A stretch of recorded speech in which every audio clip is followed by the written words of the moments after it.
તો ફ્રેન્ડ્સ, હવે આપણે બટાકાનો મસાલો જે મસાલા ઢોસામાં પૂરવાનો હોય ને એ આપણે બનાવી લઈએ. તો એની માટે બટાકા મેં આવી રીતે કટ કરીને લીધા છે, બરાબર. બાફ્યા નથી. આજે હું તમને એક અલગ રીત બતાવું. એવી રીતે તમે કરશો ને તો બહુ સરસ થશે. અને આ ડુંગળી લીધી છે, 4 ડુંગળી છે. ડુંગળીને કેવું તમે તમારા એની પ્રમાણે તમારે વધઘટ કરવાની. હવે આમાં તેલ એડ કરી દઈએ. તો આપણે તેલ થોડુંક વધારે રાખીશું.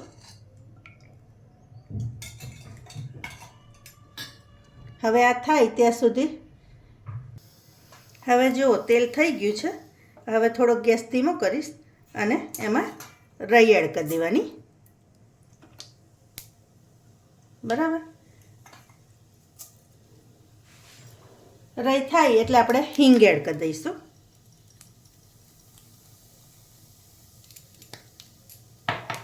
અને હિંગ થશે એટલે આદુ લસણની પેસ્ટ જ બનાવીને રાખી છે એ હું એડ કરી દઈશ. ઓપ્શનલ છે, એડ કરો તો વધારે સારું લાગશે, બરાબર. એટલે તમે, હું તો એવું જ કહું છું કે કરજો, સરસ લાગે છે. પણ તમને ના ગમે તો ના કરતા, બરાબર. આ થાય એટલે તરત આપણે આ બટાકા એડ કરી દઈશું.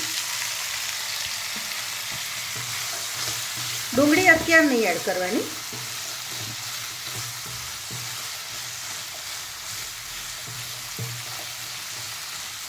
હવે આ બટાકાને આપણે ધીમા ધીમા તાપે થવા દઈશું, બરાબર.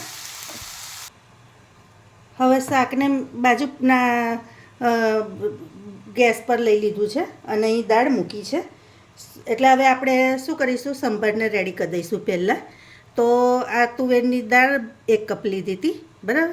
એને કશું જ અંદર એડ નહોતું કર્યું, ખાલી પ્લેન જ દાળ છે, એ બાફીને લઈ લીધી છે. હવે એનો હું વઘાર તૈયાર કરી દઈશ પહેલાં. હવે આમાં તેલ એડ કરી દઈશું આપણે થોડું.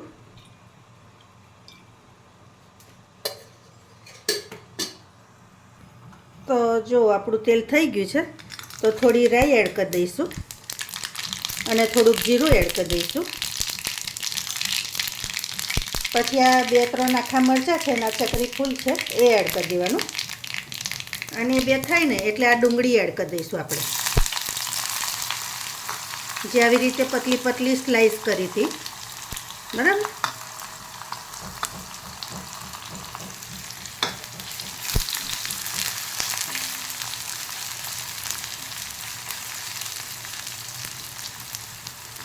આવી રીતે એને થવા દેવાની. અને પતલી એટલી જ રાખી છે કે જલ્દી એ સોફ્ટ થઈ જાય. હવે ડુંગળી આટલી થાય ને એટલે આપણે ટામેટાં એડ કરી દેવાના. અને આદુ લસણ મરચાંની પેસ્ટ છે એ થોડીક એડ કરી દઈશ. હવે આ બધું આપણે મિક્સ કરી લઈશું ને જોડે મીઠું થોડુંક એડ કરી દઈશ એટલે ટામેટાં જલ્દી સોફ્ટ થઈ જાય, બરાબર. હજી મેં સંભારમાં કશું એડ નહીં કર્યું. એટલે હું છે ને આ મસાલો એડ કરીશ ને પછી બધા મસાલા એમાં એડ કરી દઈશ, જેવું કે મીઠું છે, મરચું, આ તે બધું, બરાબર.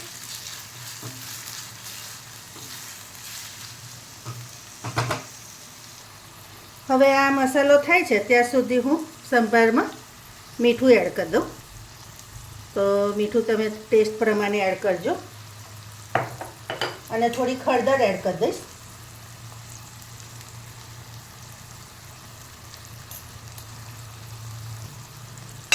હવે આને બરાબર હલાવી લેવાનું. હવે આમાં લીમડો એડ કરી દઈશું અને થોડોક ફૂલ ગેસ કરીને એને હવે એમાં મસાલા બધા એડ કરી દઈએ આપણે. આ થાય છે ત્યાં સુધી. તો પહેલાં તો હું અથાણાનો જે સંભાર આવે ને, મેથિયા સંભાર જે આપણે કહીએ, એ એડ કરીશ. એ એડ કરજો, એનાથી દાળનો આખો ટેસ્ટ, આખી ફ્લેવર જ બદલાઈ જશે સંભારની, બરાબર. આ કલરવાળું મરચું છે. અને થોડી હળદર એમાં હું એડ કરીશ. અને આ ધાણાનો પાવડર છે એ એડ કરી દેવાનો. હવે આ બધું બરાબર મિક્સ કરી લેવાનું. હવે વઘારમાં જ હું થોડોક સંભાર મસાલો એડ કરી દઈશ. અને થોડોક આમાં એડ કરી દઈશ.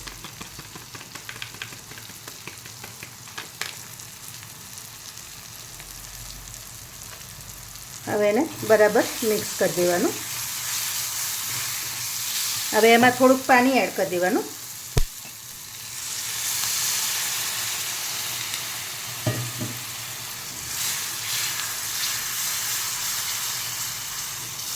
તમે આવી રીતે બનાવશો ને તો આખો સંભારનો ટેસ્ટ જ અલગ આવશે.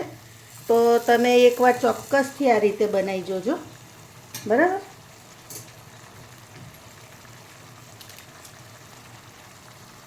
હવે આને પેલામાં એડ કરી દઈશું આપણે.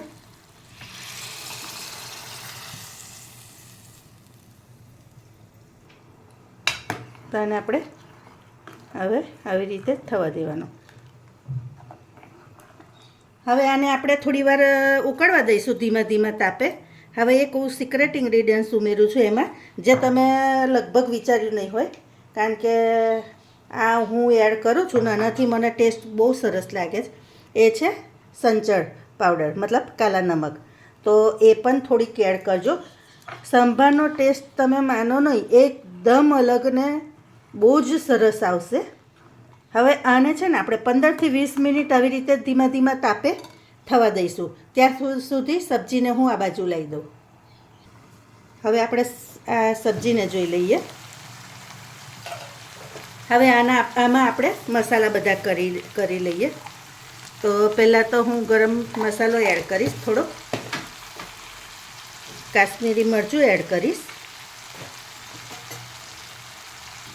ધાણાનો પાવડર છે, હળદર છે અને થોડુંક મરચું છે. હવે આ બધું એડ કરીએ ને એ જ વખતે આપણે ડુંગળી પણ એડ કરી દેવાની.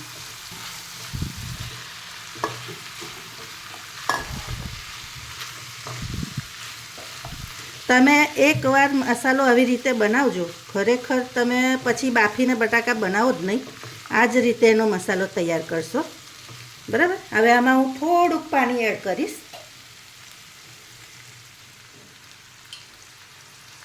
હવે આને આપણે ઢાંકીને, પહેલાં મીઠું પણ એડ કરી દઉં એમાં, તો થોડુંક મીઠું ડુંગળીને એમાં એડ થઈ જાય. તો મીઠું તમે ઓછું રાખવું હોય તોય રખાય, અને થોડુંક હાવ ઓછું કરવું હોય ને તો પણ ચાલે, પણ હું જરા ટેસ્ટ ચડતો રાખીશ, બરાબર. હવે આને થવા દઈશ. તો જો ફ્રેન્ડ્સ, આપણો સંભાર સરસ મસ્ત થઈ ગયો છે. હવે હું એને બંધ કરી દઈશ, બરાબર. થોડા ધાણા મને ગમે છે ધાણાની ફ્લેવર, એટલે હું થોડાક ધાણા એડ કરું છું ઉપરથી. હવે આને બંધ કરી દેવાનું. હવે સબ્જી બતાવું. આમ તો આને સબ્જી ના કહેવાય, તમે પણ સબ્જી ના બોલતા, મસાલો કહેવાય, બરાબર ને. તો પછી તો શાક થઈ જાય, હે ને. તો જુઓ, એ પણ સરસ આવું થઈ જાય. પછી છે ને થોડુંક આમ થવા આવે ને એટલે આમ દાબી દેવાનું, બરાબર. હવે એને પણ થોડીક વાર રહીને બંધ કરી દઈશ. ચાલો હવે તો ફ્રેન્ડ્સ, આપણે તમને ખીરું બતાવું. તો જુઓ કેટલું સરસ ફર્મેન્ટેશન થયું છે. જો નજીકથી બતાવું તમને.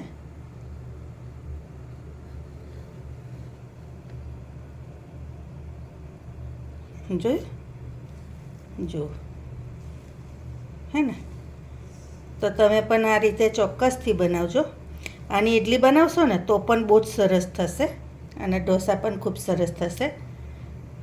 ચાલો તો હવે આપણે ઢોસા બનાવીએ. તો જો ફ્રેન્ડ્સ, આમાં ખીરું લીધું છે ને.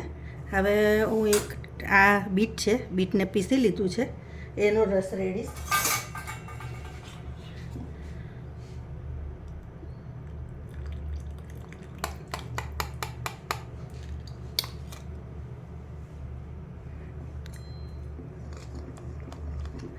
તો આપણે એક પ્લેટમાં આવી રીતે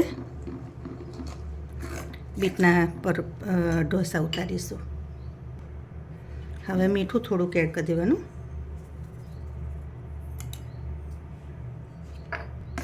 તો જો ખીરું આપણું તૈયાર છે. હવે એને ઉતારી લઈએ.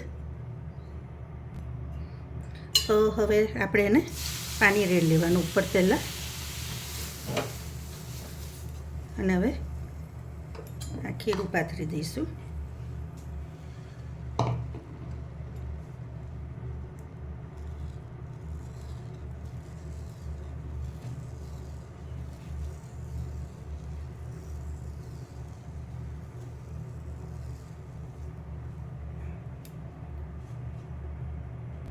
હવે આપણે આની પર થોડુંક ઓઇલ રેડી લઈશું આવી રીતે.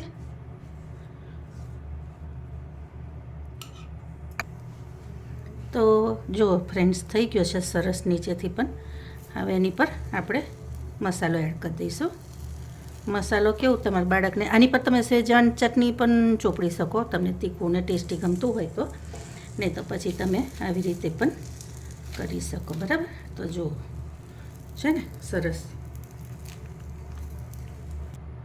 તો હવે આપણે પ્લેન ઉતારી લઈશું.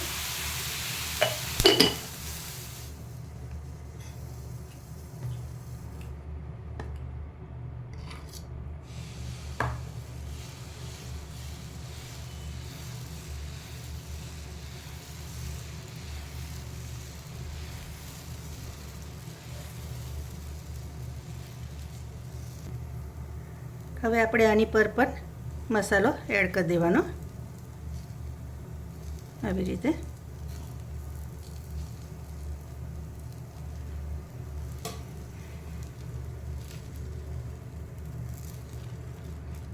તો જો ઢોસો આપણો તૈયાર છે.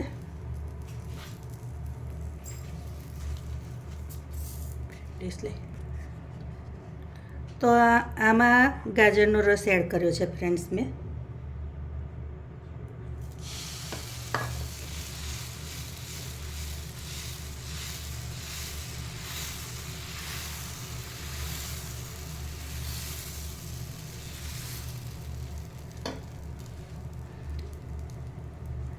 તો જો તમને હું થોડુંક નજીકથી બતાવું, કારણ કે અત્યારે કલર જુદો દેખાય છે. જો તો આવી રીતે તમે 3 ટાઈપના અલગ અલગ એના પણ બનાવી શકો. તમને બાળકોને પણ સારું લાગે અને ગમે. બરાબર, હવે એની ઉપર થોડુંક આવી રીતે ઓઇલ સ્પ્રિંકલ કરી દેવાનું. બટર પણ તમે એડ કરી શકો. બરાબર,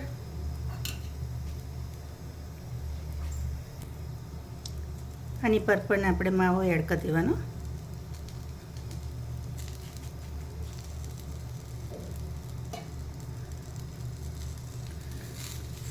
મસાલો તમે વધારે ઓછો કરી શકો. બરાબર ને, કારણ કે બાળકોને તમારે ગમે એ રીતે રાખવાનું.